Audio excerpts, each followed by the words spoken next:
కాటరా classic రెటినాలకు world class treatment ఇప్పుడు మన భీరంగూడలో American laser eye hospitals.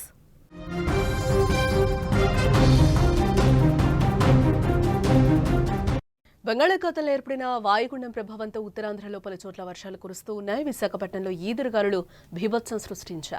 పలుచోట్ల చెట్లు విరిగిపడ్డాయి. దీంతో పాటు భారీ వర్షం కురిసింది. ఈదురుగాలుల ధాటికి జీవీఎంసీ కార్యాలయం సమీపంలో భారీ వృక్షం నేలకూలింది. పార్కింగ్లో ఉన్న లారీ కారుపై చెట్టు పడింది. ఆకాశవాణి కేంద్రం వద్ద మరో చెట్టు కూలింది. అక్కయ్యపాలెం పరిధి శ్రీనివాస నగర్లో కారుపై రావి చెట్టు కూలడంతో ఓ ఇంటి గోడ పూర్తిగా కూలిపోయింది.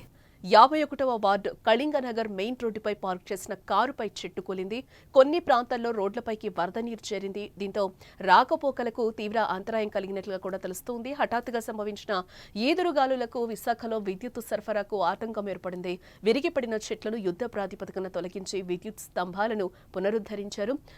విజువల్స్ చూస్తే మనకి పూర్తిగా అర్థమవుతుంది అక్కడ సిచ్యువేషన్ ఏ విధంగా ఉంది అనేది కూడా. విశాఖలో ఈదురుగాలులు ఏ విధంగా ప్రభావం చూపాయో కూడా మనకి అర్థమవుతుంది. ఆ చెట్టు ఏదైతే రావి చెట్టు ఉందో ఒక్కసారిగా కూడా అక్కడ కారు మీద కూలిపోయిన విజువల్స్ కూడా మనం చూస్తూ ఉన్నాం. అక్కడ కొద్దిగా ఈదురుగాలులు వస్తూ ఉన్నట్లుగా కూడా తెలుస్తుంది. ఈ నేపథ్యంలో చెట్లు కూడా కూలిపోతున్న సిచ్యువేషన్స్ అక్కడ నెలకొన్నాయని కూడా చెప్పుకోవచ్చు. మరోపక్క ఈదురుగాలుల ప్రభావంతో పార్వతీపురం మన్యం జిల్లా నర్సీపురంలో ఇంటి గోడ కూలింది. ఆ సమయంలో ఇంట్లో ఎవరూ లేకపోవడంతో ప్రాణ నష్టం తప్పినట్లయింది. పార్వతీపురం వెంకంపేట మార్గంలో రోడ్డుపై చెట్టు పడి రవాణాకు అంతరాయం కలిగింది. సీతానగరం మండలం అంటిపేట సమీపంలోనూ గుమ్మలక్ష్మీపురం మండలం ఎల్విన్పేటలో రోడ్డుపై చెట్టు విరిగిపడింది. రోడ్లపై పడిన చెట్టును తొలగించి రాకపోకలను పోలీసులు పునరుద్ధరించారు.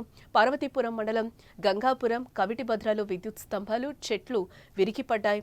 వీరఘట్టం మండలం కంబర వలస, శ్రీహరిపురం మొదటికెళ్ల, చిట్టుపుడి వలస, కురుపం మండలం పూతిక వలస, సీతంపేటలో అరటి పంటకు తీవ్ర నష్టం జరిగింది.